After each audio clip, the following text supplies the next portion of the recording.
Assalamualaikum, teman-teman sahabat pertanian. Video kita kali ini membahas cara tepat penyemprotan wereng coklat. Dan hari ini langsung kita aplikasikan di lapangan. Wereng coklat Nilapar fata lugens adalah salah satu hama padi yang paling berbahaya dan merugikan, terutama di Asia Tenggara dan Asia Timur. Serangga kecil ini menghisap cairan tumbuhan dan sekaligus juga menyebarkan beberapa virus terutama reovirus, yang menyebabkan penyakit tungro.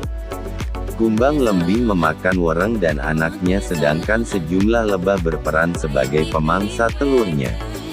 Pemangsa alami ini dapat mengendalikan populasi wereng di bawah batas ambang populasi wereng terutama musim tanam dengan jumlah hama sedikit sehingga mencegah berjangkitnya virus utama. Teknik pemilihan pestisida harus tepat sasaran.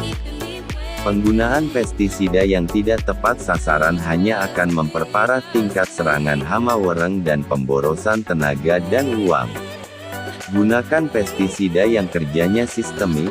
Kalau perlu kombinasikan pestisida yang kerjanya kontak dan sistemik.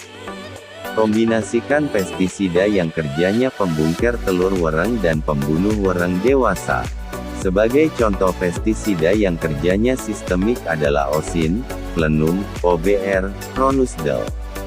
Pestisida yang cara kerjanya kontak adalah Darmabas, Baeker, Micin, Oxindodel. Sedangkan pestisida pembungkir telur wereng adalah Aplaut, Lugen, Ovistadel.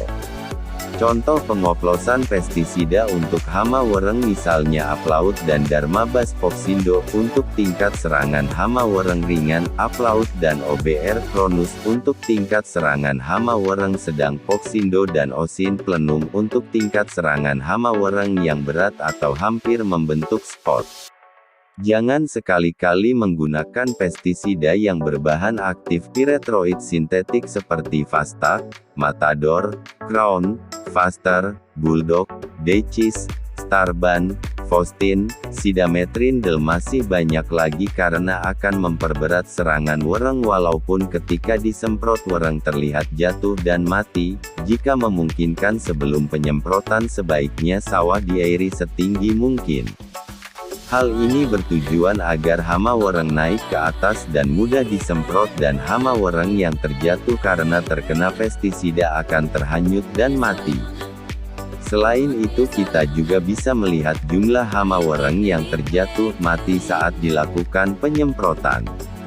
Pada tanaman padi yang tidak menggunakan sistem legowo dan tanaman yang terlalu rapat ada baiknya dilakukan penyingkapan untuk membuat jalan sewaktu penyemprotan dan membuat ruang untuk menggeraknya nozzle sprayer.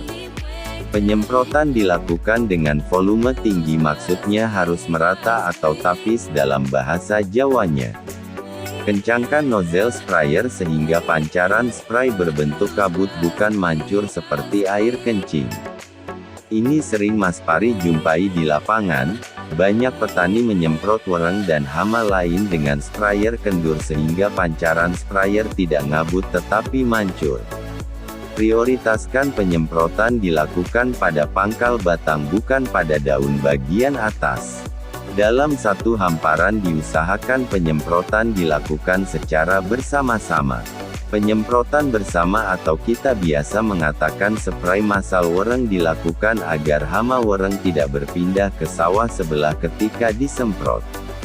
Selain itu juga untuk mengukur tingkat keguyuban, kegotong royongan warga petani daerah tersebut.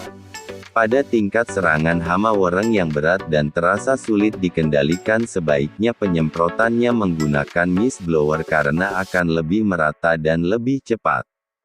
Pestisida yang digunakan pun harus yang bagus seperti